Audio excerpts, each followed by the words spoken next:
ఈరోజు అతి పవిత్రమైనటువంటి గురు పౌర్ణిమ. అసలు ఏమిటి గురు పౌర్ణిమ అంటే ఏమిటి అంటే వ్యాస పూర్ణిమ అని కూడా అంటారు. మనం వ్యాస పూర్ణిమ అంటే వేదవ్యాసుల వారు పుట్టినటువంటి రోజు. ఈరోజు అతి పవిత్రమైనటువంటి వేదవ్యాసుడు జన్మించినటువంటి రోజుని మనం వ్యాస పూర్ణిమ లేక గురు పూర్ణిమ అంటున్నాం. ఎందుకంటే వ్యాసుల వారు అష్టాదశ పురాణాలు అంటే 18 పురాణాలు, 18 ఉప పురాణాలు రచించారు. మనకి వేదాలని 4 భాగాలుగా విభజించి ఋగ్వేదం, యజుర్వేదం, సామవేదం, అధర్వణ వేదం అని పేరు పెట్టి 4 భాగాలుగా విభజించి ప్రపంచానికి అందించినటువంటి మహనీయులు వేదవ్యాసుల వారు. వారి అసలు పేరు కృష్ణద్వైపాయనుడు. సాక్షాత్తు శ్రీ మహావిష్ణువు అంశే అంటారు. విష్ణు స్వరూపమే వేదవ్యాసుల వారని చెప్తూ ఉంటాం మనం. అటువంటి మహానుభావులు 18 పురాణాలు మనకు అందించారు ప్రపంచానికి. అటువంటి మహనీయుల పుట్టినరోజునే మనం వ్యాస పూర్ణిమ లేక గురు పూర్ణిమ అని చెప్పుకుంటున్నాం. ఇక్కడ గురువులు అంటే సద్గురువు, ఆధ్యాత్మికతని ప్రపంచానికి అందించినటువంటి గురువులు ఎంతోమంది ఉన్నారు. మహనీయులు మనకి రామకృష్ణ పరమహంస, స్వామి వివేకానంద, షిరిడీ సాయిబాబా, రాఘవేంద్ర స్వామి వారు, అలాగే సత్యసాయి బాబా, అలాగే చంద్రశేఖరేంద్ర సరస్వతి స్వామి మహాస్వామి వారు, ఇంకా ఎందరో మహనీయులు. అలాగే మనం దక్షిణామూర్తిని గురువుగా భావిస్తాం. శివాయ గురవే నమః అంటాం.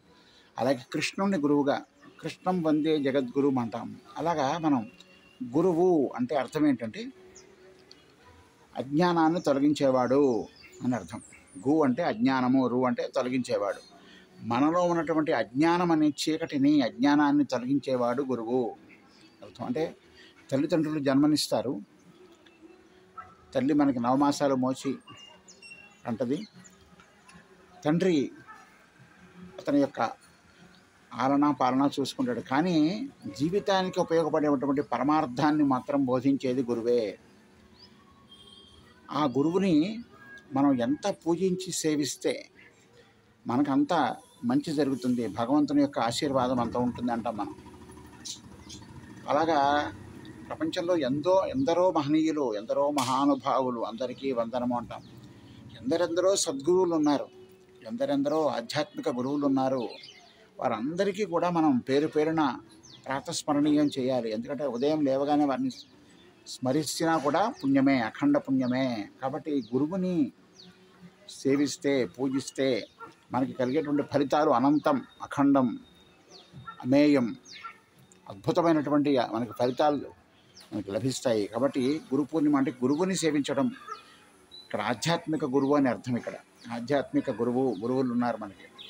మనం ఇందాక చెప్పుకున్నట్లుగా గురు దత్తాత్రేయుల వారు, అలాగే దక్షిణామూర్తుల వారు, అలాగే కృష్ణ పరమాత్మ.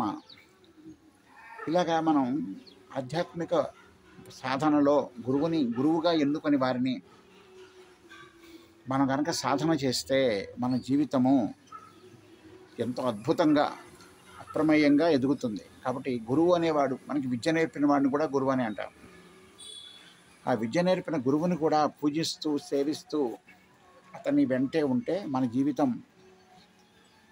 ధన్యమవుతుంది, మన జీవితం సార్థకత అవుతుంది. గురువుని పూజిస్తే మన జీవితమే గొప్పగా ఉంటుంది. కాబట్టి గురువుని పూజిద్దాం, మన జన్మ ధన్యం చేసుకుందాం.